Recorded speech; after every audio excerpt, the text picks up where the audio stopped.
Hello, Geneva. I'm Mayor Kevin Burns, and it's my pleasure to introduce you to our friend Luke Slawick, President of FONA International. We're at FONA International's international headquarters in beautiful Geneva, Illinois. Luke, thanks for having us. Thank you, Mayor Burns. It's good to see you, man. You as well. It's good to see you. It's good to be here. Thank you. Welcome. Thank you very much. We have both worked together for a number of years. Yes. From the inception to today, and a lot has been going on here at FONA. Mm-hmm. So FONA, Flavors of North America, produces, develops flavors for industry-wide giants. Mm-hmm. What are some of the industries that we can find the FONA mark? Sure, so you'd find us, I suppose, first of all, as far as our industry works, we will not show up on the finished consumer package. We won't be disclosed as to what the large food and beverage manufacturer chooses to use our flavor system versus someone else's. But you'd find us in chewing gum, cereals, snack foods, beverages, and a lot of over-the-counter and healthcare systems as well. And are you required to consume all those products that are FONA blessed? I can tell you that I confidently have consumed an enormous amount of our products. Well, my God, you look so thin. That's impressive. We're going to go on a tour, folks, of FONA International, and we're going to see behind the scenes what makes this company extraordinary and what makes their contribution to the food industry and healthcare industry extraordinary as well. Join us. Luke and I have traveled to the FONA Center. We're going to describe for our viewers a little bit about the history, where it all began, where we are now, and what's in store for the future. So, Luke, take it away. This is an awesome pictorial display of the success your company has had. Yes, thank you, thank you. So, in 2005, when we moved into the facility, we came in with about 100 people, and today we're well over 200 employees, and even larger reach, obviously, through the community. Of course. And so we took time to make sure that everyone could communicate our history, but not just our history, also our future. Right. And our organization is comprised of three primary type of individuals. It's business folks, so sales, general administration. Scientists, there's flavor creation and application science. Those are all the folks in the white coats. Exactly. Ooh, smart people. Exactly. And our other folks are the production and manufacturing experts that we manufacture on site.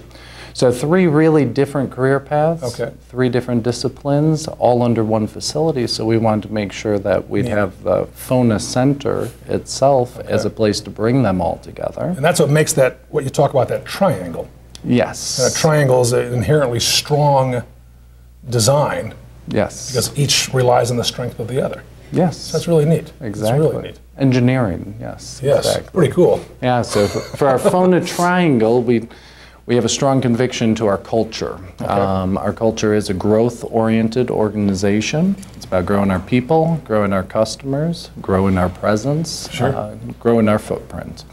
And so we strongly believe that we invest in our people, whether it's the business, science, or production staff. Ask them to pay it to our customers and take great care with excellent customer experience.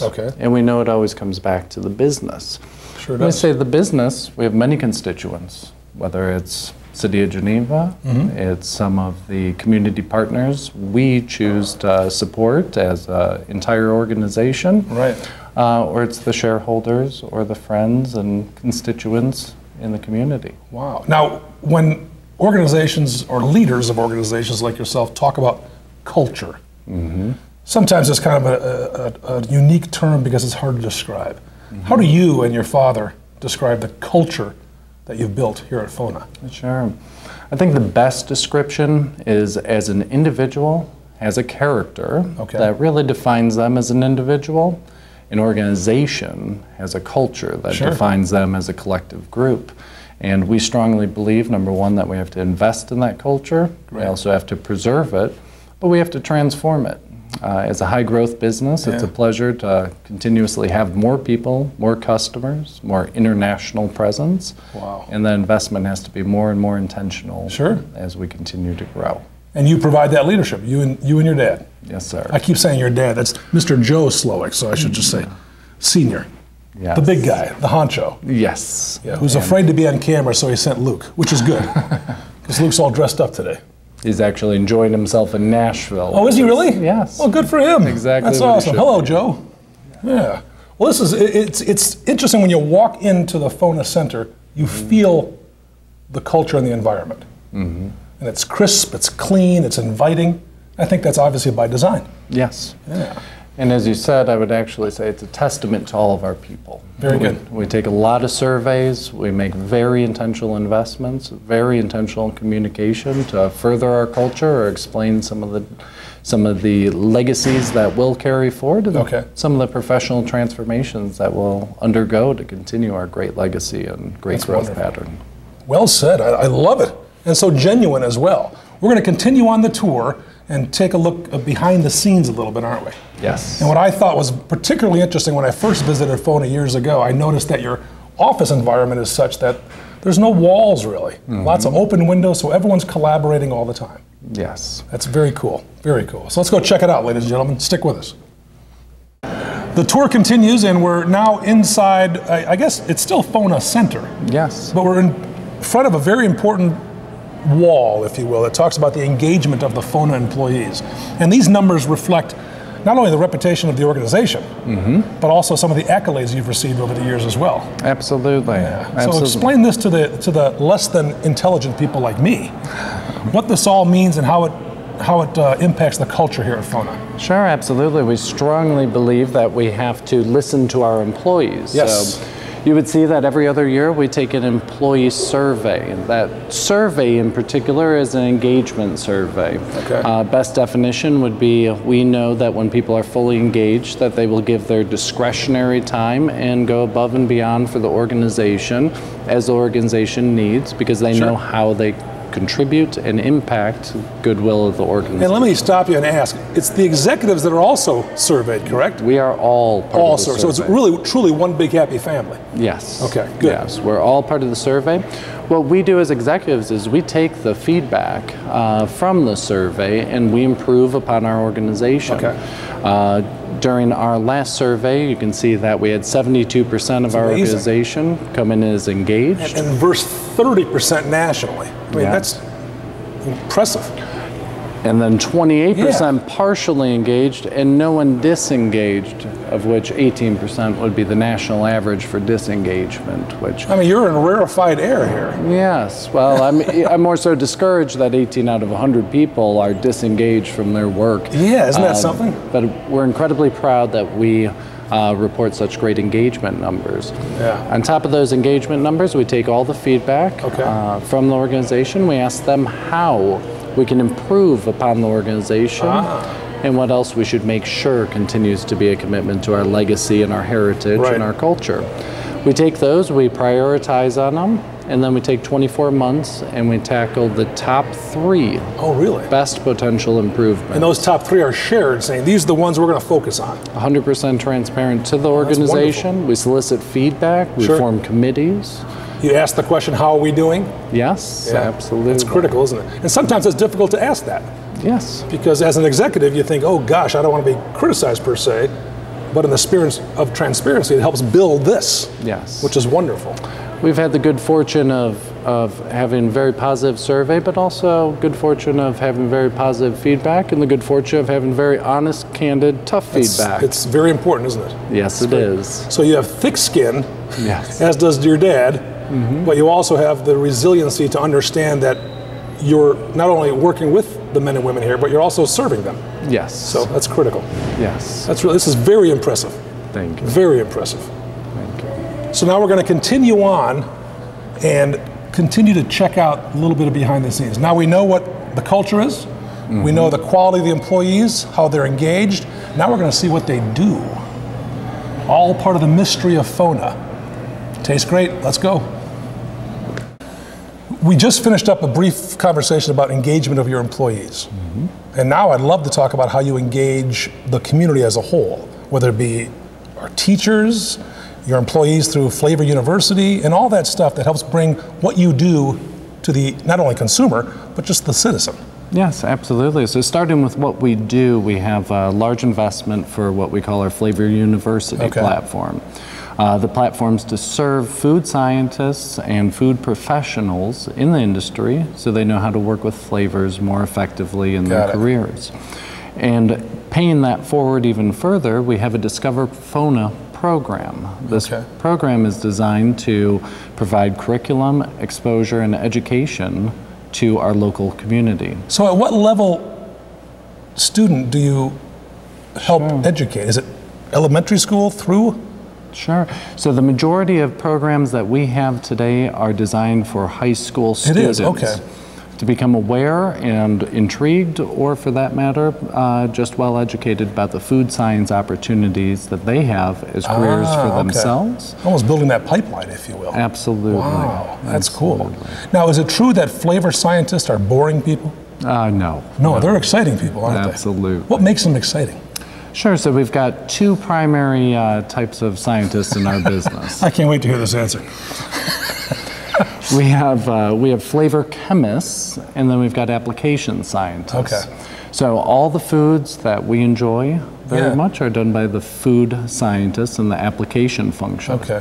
What does make flavor chemists interesting is that they have a blend of science, no pun intended, from the chemistry, and then also artist or artistic talent for the creativity.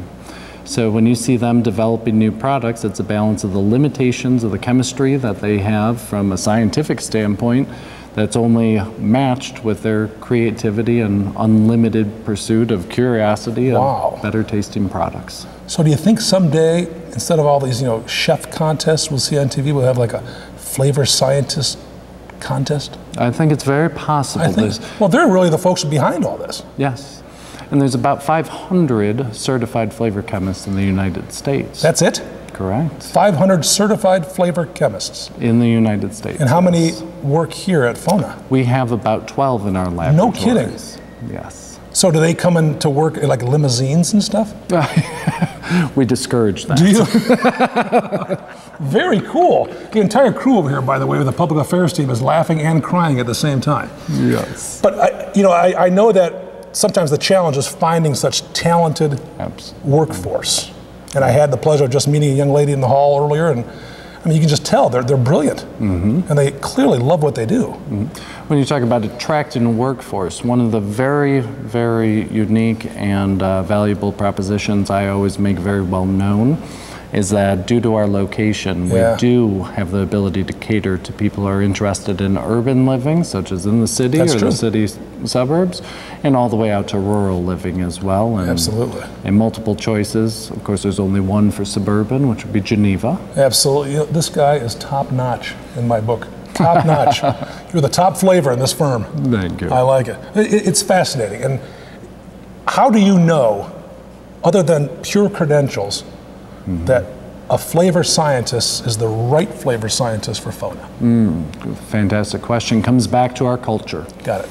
Culture is about growth, education, empowerment, and business results. And we know very well how to screen for the candidates that are going to fit well in our culture. And we also know for the opportunity for other organizations to have candidates that are more suited for theirs. So if you go out to dinner with a bunch of flavor scientists, is it just like a pain? It depends on the flavor scientist. Does it? Yes. With that said, folks, we're going to go check out some flavor scientists in just a moment. Folks, we're now within the lab section of Flavors of North America International, and I am with an extraordinary young lady. Her name is Lindsay, and she's one of a handful of certified flavor chemists here at FONA and nationwide. We bumped into her in the hallway. She was like wolfing down all these flavors. And I wanted to ask her, so what is it you do?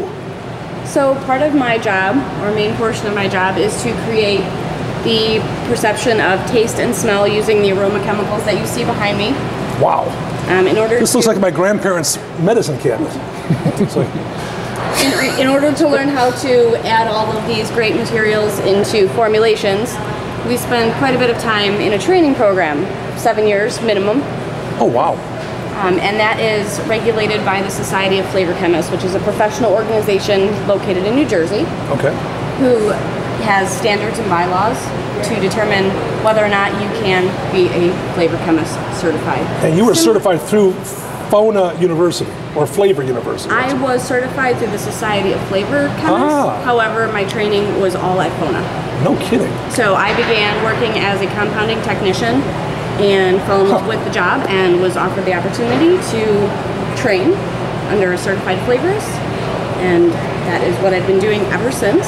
Now, Lindsay went to Streamwood High School, and I know that Yes. your junior year you said, I want to be a flavor chemist. Actually, they told me I should be a flight traffic controller. Yeah, so, Really? you know. Well, it's a good transition. This worked out. So we take 2 tests through the Society of Flavor Chemists, one at 5 years to be an apprentice member. Okay. We then return to our jobs, managing more projects independently. We then return and we study more. And at 7 years, we go back to the society, similar test, oral, written, and we also have to smell some things, make sure all that works, and we become certified. And we return to our jobs and have a big celebration. Yeah. So We like to celebrate those types of things. in the actuarial world, they call them fellows, Yes. but you're a certified flavor chemist. So are you certifiable? Some days, yes. Some days, yeah. If I asked your colleagues, Yeah, you don't want to do that. no? And if I come in here one day and I see you hunched over a countertop mixing things, are there aha moments where you say, this is the flavor I want? There are, and you know, a lot of times you'll see flavor chemists staring at the bottles. Okay. They're not asleep. They're trying to remember what every single one of these things smells like and how they will interact in a bigger formulation. So between 5 and 100 chemicals are Wow. used in formulations. So there's about 4,000 materials that we have at our disposal for flavor creation that are considered female grass, that are safe for Okay. use in flavors. So we have a small portion of those here, and you know, we have to learn what each one of the different functional groups smells like. And That's amazing. yeah, but memory is powerful with smell. You know, you can probably remember what Yeah, it brings your, back- what yeah. your grandmother's basement smelled like as a Absolutely. child, or your favorite cologne when you were in high school in the 80s, right? Polo. Yeah, polo. See? Yes. So Strike that from the tape. That stays in. So bringing it back to the investment in Yeah. our people, ask them to take great care of our customers, and then it always comes back to the business and the community. You can see that amazing. Lindsay's a product of one of those investments and continues to produce great new flavor systems for So our how customers. proud are you that so many products in so many industries, you're the author of such greatness, in a sense, correct? I Yeah. mean, do you brag to your friends, say, No. you like the taste of that? No, part of personalities, especially in this organization, we have a lot of humility. We're very Okay. humble and we love to be successful, but we also know that our creations are, I don't say this is my flavor, Got it. it's a FONA flavor. It's a FONA flavor. And this is a weird question, but I'm genuinely curious. Because your senses are so important to what you do, do you have a certain lifestyle where you know, I'm not going to do something on the weekends because Monday I've got to produce a certain flavor, or it's, you know. No, I usually spend the weekends eating lots of really great food. I love to cook. So you'd be a tough person to try to challenge on a cook-off. Yes. Do you have, does your kitchen look like this? My spice cabinet looks Does like this. It does. And I always buy new containers of cinnamon because I always forget that I still have it. So There is a cinnamon shortage in America. there is. It's in my cabinet. Wow, this is fascinating.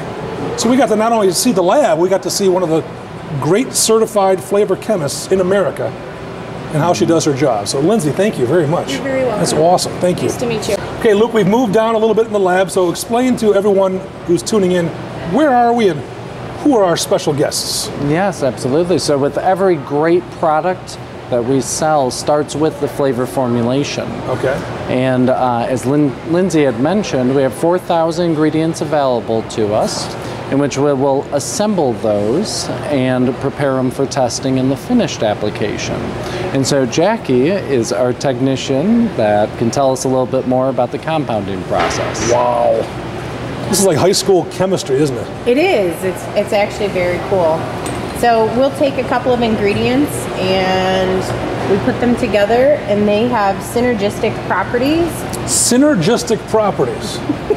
That was my campaign slogan 5 years ago.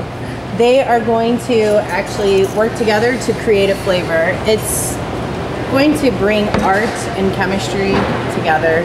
Just like Luke was saying earlier. Absolutely. So what are these? These are flavors you're putting together. Yes, These are. and these are ingredients that are going to work together to make a flavor. So right now it's we're doing something like a cinnamon. You smell that? Cinnamon? Cinnamon. I do smell that. You know who buys a lot of cinnamon? Lindsay. She does. She does. She's kind of weird that way.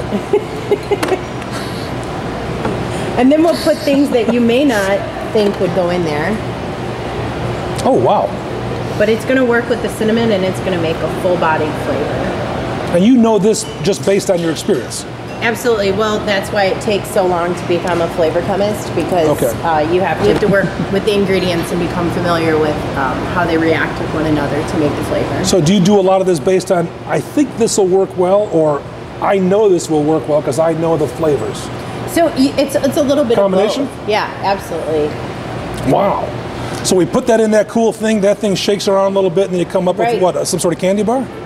That would be nice. Wouldn't that be nice? Just do it all on its own. Be awesome. But then that's why we have food scientists, and they take that and then they're going to put it into our application. Ah, and that's when we segue over to our friend Julie. Absolutely. This is a good segue. So Julie, with our organization, has the option of being a food scientist that might spend a year or longer developing one new product for the marketplace. We utilize the same skill set, but we do it in a rapid screening process so that we can test our formulations in the finished application the same way that our customers will. So we've created what you believe is the perfect flavor. Yes. Luke has waved a magic wand, and now we have some samples. Yes. Yes. So we take those flavors, we can put them in a cookie, cereal, bars, any kind of food product. These are grain-based, but we send them out to our customer, make sure they like it. They like the flavor. We might work on it some more to improve, optimize, and then we have these. No, so ultimately, the client or the customer will say, I've tried these, not exactly what we'd like, or too strong, or gee, what do I taste there that I'm not familiar with? Yes. And then you report back saying, we added X, Y, or Z.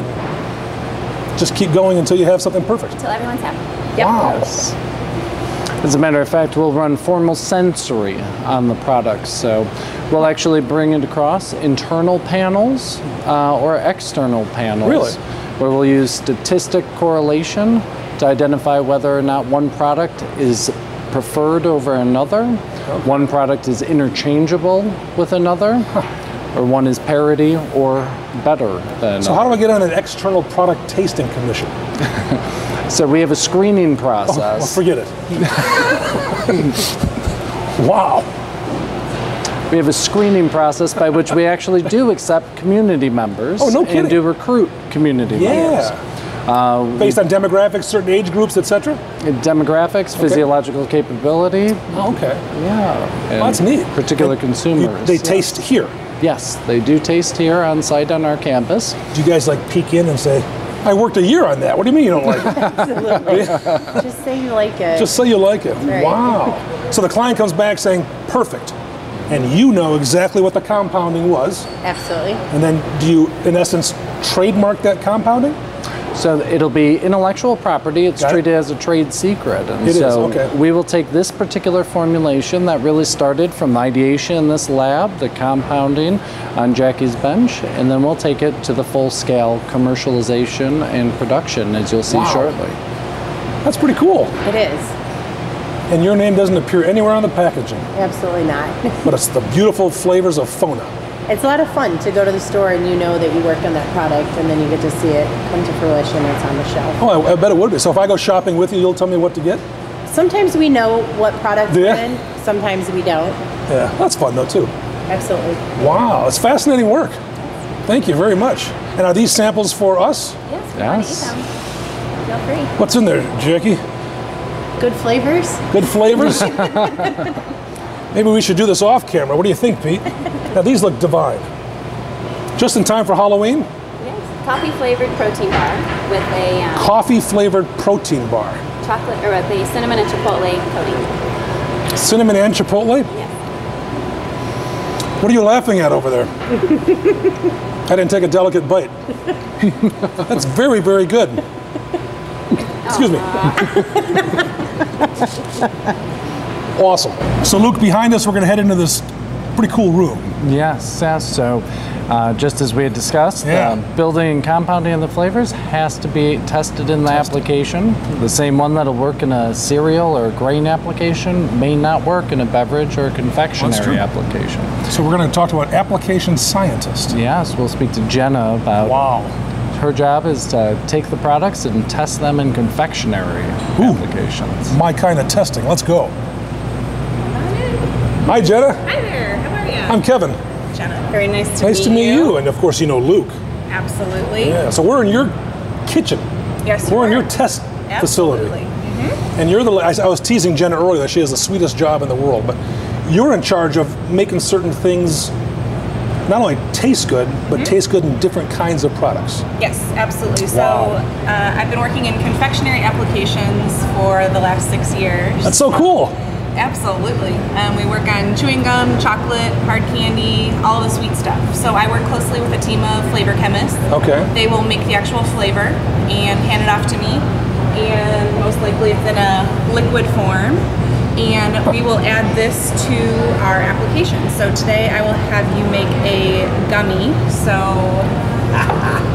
we can make some gummy bears. Oh my. Like I said, we work on everything like chewing gum, hard candy, chocolate. And today's Gummy Bear Day? Today is gummies, so we'll have a lot of fun. Gummies are... I'm going to sneak over here. Sugar, corn syrup, water, gelatin, flavor, color, and acid. And today I have a watermelon flavor.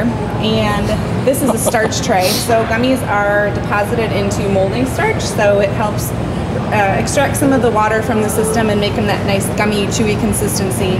And we can make our gummies in any shape. So when we make them at FONA, we'll just deposit spheres into the starch and deposit our gummies into that and evaluate. But today I'm going to have you make a gummy handprint, you know, like those gummy hands that you might see in confectionery stores. So we might have to have you get a little bit dirty, but hey, that's fine. What the heck?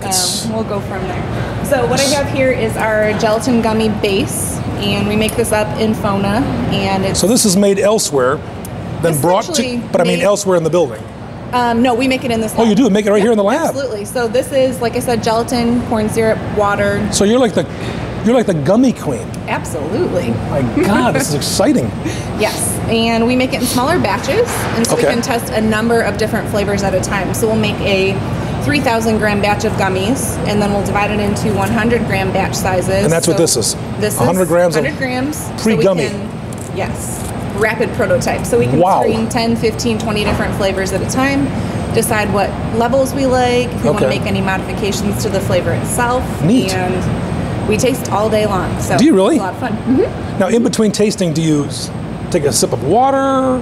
Yeah, something usually, to cleanse the our palate? With water or crackers without any salt. Okay, got it. If we're consuming something that is a little bit bitter, we'll often consume milk chocolate in between to kind of cleanse our palate. It's the greatest job in the history of the world. It really is. My God, that's awesome. Yep, absolutely. So let me go ahead and microwave this. We'll just warm it up a little bit, and then we will add our watermelon flavor, our malic acid, and our color.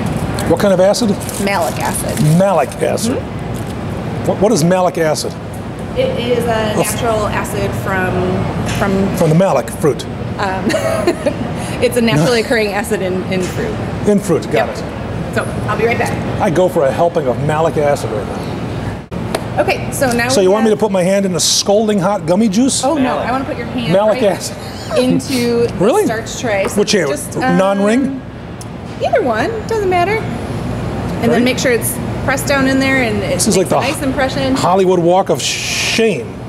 Perfect. All right. So we had our color, our acid, and our flavor. And mix it up. Because it's watermelon, we'll add a few more drops of red. Just in time for Halloween, right? It's perfect. Yeah. So you can smell watermelon. Wow. And does the warmth make it smell even stronger? It does. It does. It releases some of the aromatics. That's what I meant. Yes.